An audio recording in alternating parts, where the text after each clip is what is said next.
Assalamu alaikum. Mr. Moderator, our distinguished guests, brothers and sisters, our friends and our enemies. Yeah, if black people are going to be phased out.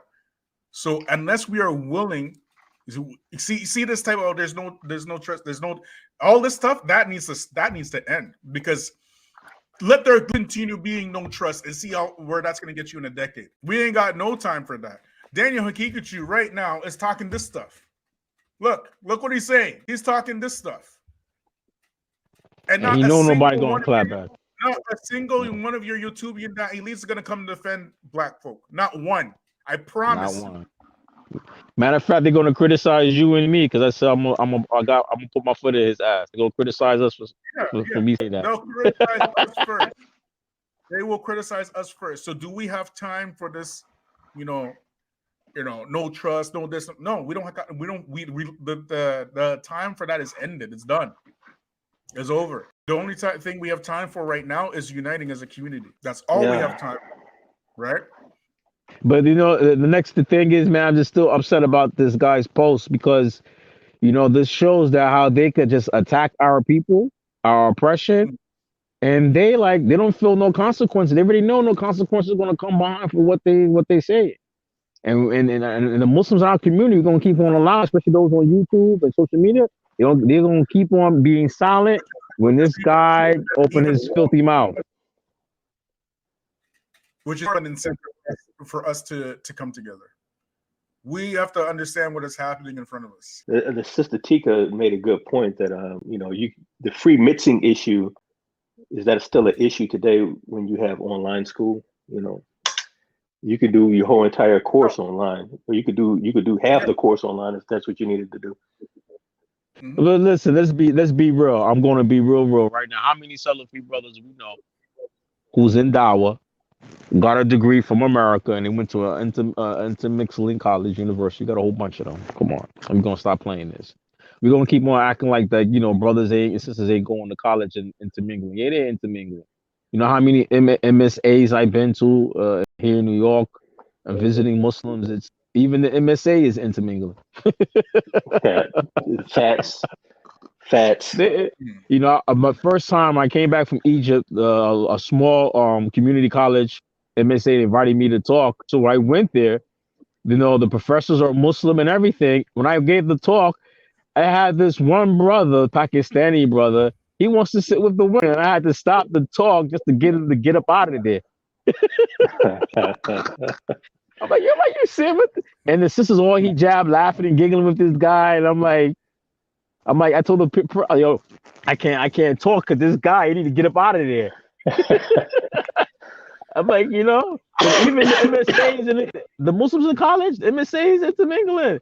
I was at Columbia University maybe a couple of years ago. I was living close to the neighborhood, and I went there to pray Jumu'ah sometimes, and I'm like, is it intermingling, man? The Muslims, man. I mean, everybody's in college. Everybody's getting it. But the Salafi community, they getting it on the down low.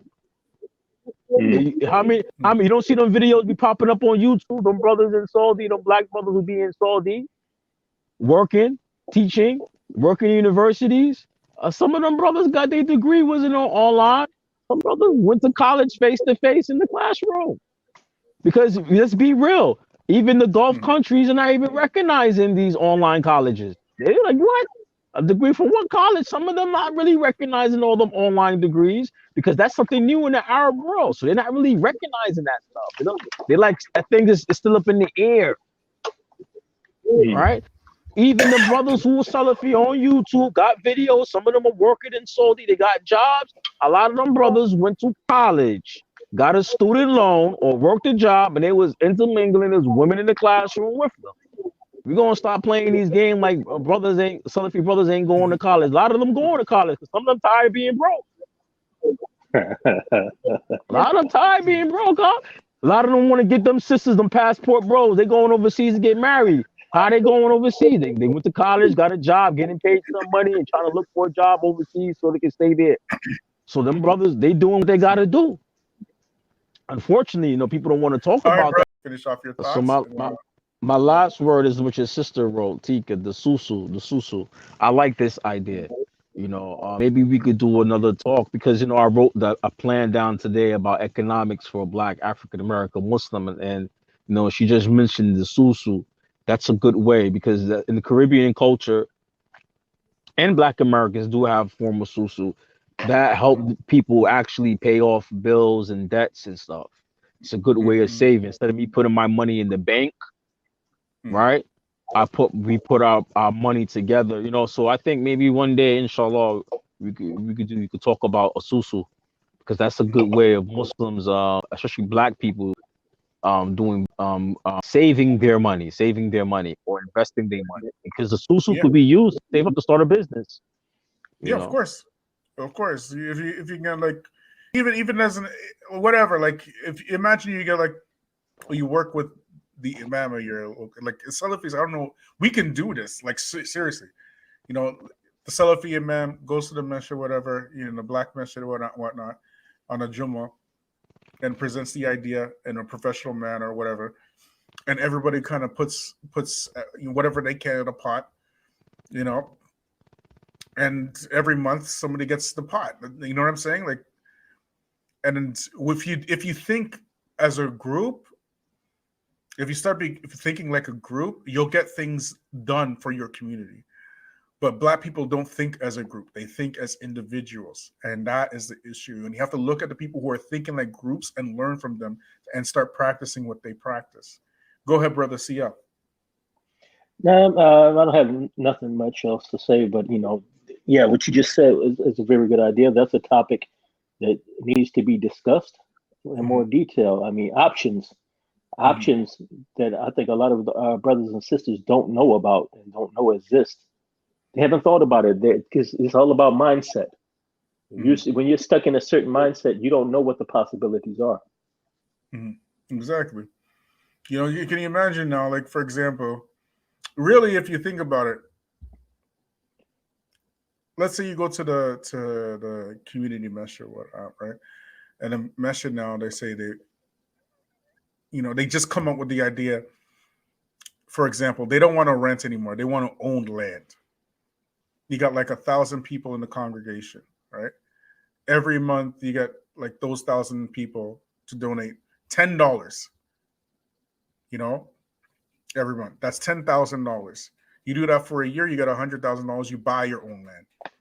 Then you build the masjid on the own. You hire your own Muslims to do that. Then you send the Muslim youth to get apprenticeships so that they can go and build the masjid with their own hands. You get me? Like, other groups do this stuff. You see what I'm saying? But we don't think like that. If you look at, for example, in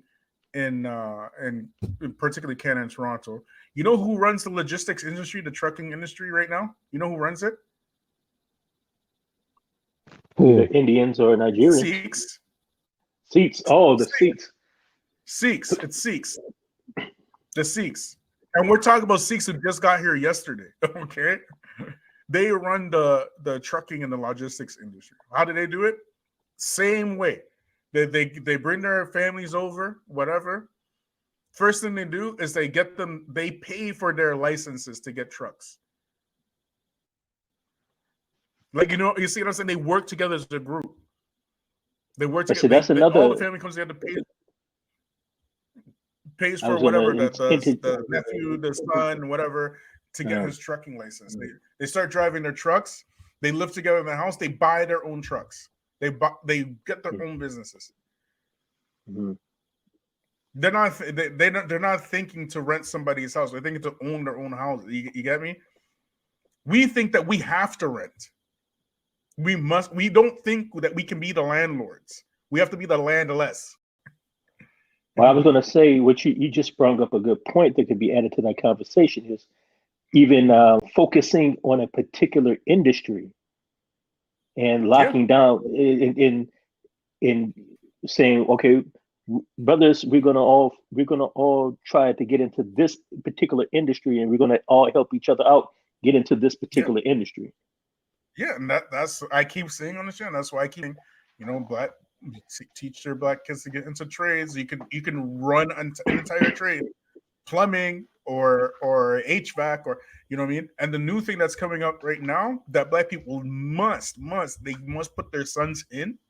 They must put their sons in as mechatronics,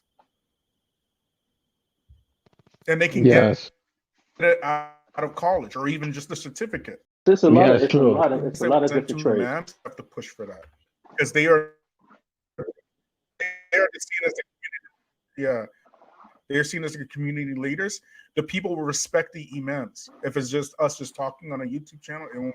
But if you present it to the imams and the imams say, "Look, man, we as black people, we need to think way more strategic. Get your sons into mechatronics. Get your sons into HVAC. Get your sons into plumbing. Get your sons into whatever it is, right?" But mechatronics, there's a recession coming. Get your sons into mechatronics.